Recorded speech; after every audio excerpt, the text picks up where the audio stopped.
প্রিয় বন্ধুরা, একটা অস্বাভাবিক এবং সত্যিকারের মনোমুগ্ধকর ঘটনা শোনো, যেটা শুনলে তোমরা নিজেরাই বদলে যাবে এবং প্রত্যেকে বদলাতে বাধ্য।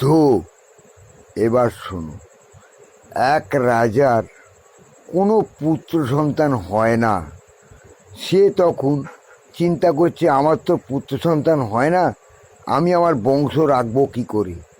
এই কথা মনে করে সে এক তান্ত্রিককে ডেকে বলল যে আমার পুত্র সন্তান কী করে হবে, তুমি তার ব্যবস্থা করে দাও, এবং ব্যবস্থা যেন সঠিক হয়, নইলে তোমাকে আমি গর্দান দেবো।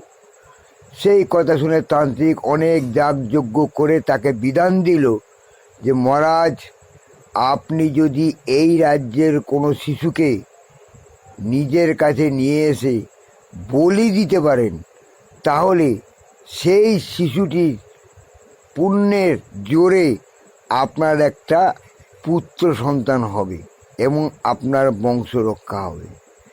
সেই শুনে রাজা খুব খুশি হয়ে রাজ্যের চারিদিকে বলে দিলেন যে যে ব্যক্তি তার পরিবার থেকে কোনো শিশুকে রাজাকে দান করবেন, রাজা তাকে প্রচুর ধনসম্পত্তি দেবেন সারা জীবন সুখে থাকার জন্য।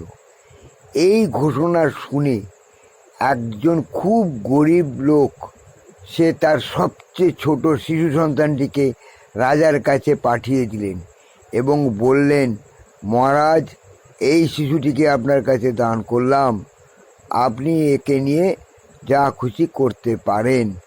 সেই শুনে রাজা খুব খুশি হলেন এবং প্রচুর ধনসম্পদ তাকে দিলেন।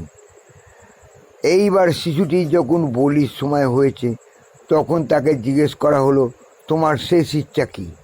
তখন শিশুটি বলল, আমাকে একটু কাদামাটি এনে দিন, আমি আমার ইচ্ছাটা পূরণ করি। সেই কথা শুনে মহারাজ তাকে একটু কাদামাটি এনে দিলেন। সেই কাদামাটি দিয়ে শিশুটি 4টে বাড়ি তৈরি করলো। বাড়ি তৈরি করার পর প্রথম বাড়িটা ভেঙে দিল, দ্বিতীয় বাড়িটাও ভেঙে দিল, তৃতীয় বাড়িটাও ভেঙে দিল, কিন্তু চতুর্থ বাড়িটা রেখে দিয়ে সে প্রণাম করে বলল, এবার আপনি আমাকে বলে দিন, আমার সব কাজ শেষ হয়ে গেছে। তখন রাজা তাকে বললেন, তুমি কি এমন করলে যে এইসবগুলো করলে? তখন বলল, প্রথম বাড়িটা আমার বাবা মার, যার আমাকে প্রয়োজন ছিল না, তাই আমারও তাদের প্রয়োজন নেই, আমি তাই বাড়িটা ভেঙে ফেলেছি।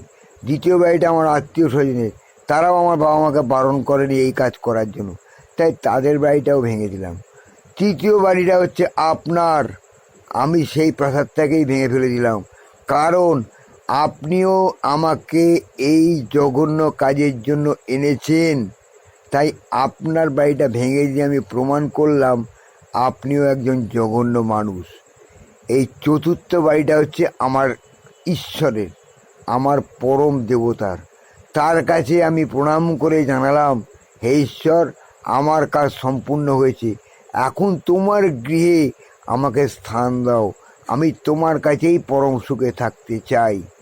সেই শুনে রাজা অত্যন্ত খুশি হয়ে তাকে বুকে জড়িয়ে ধরে বলল, বাবা, আজ থেকে তুই আমার সন্তান, তুই আমাকে যা শিক্ষা দিলি, এ শিক্ষা আমি আজ পর্যন্ত কোনোদিন কোথাও পাইনি। বাবা, আজ থেকে তুই আমার সন্তান রূপেই আমার গৃহে থাকবি। ব্যাস, রাজার সন্তানের অভাবও পূর্ণ হলো এবং সত্যিকারের একজন প্রকৃত সুযোগ্য সন্তানকে পেয়ে সে সুখে দিন কাটাতে লাগলো।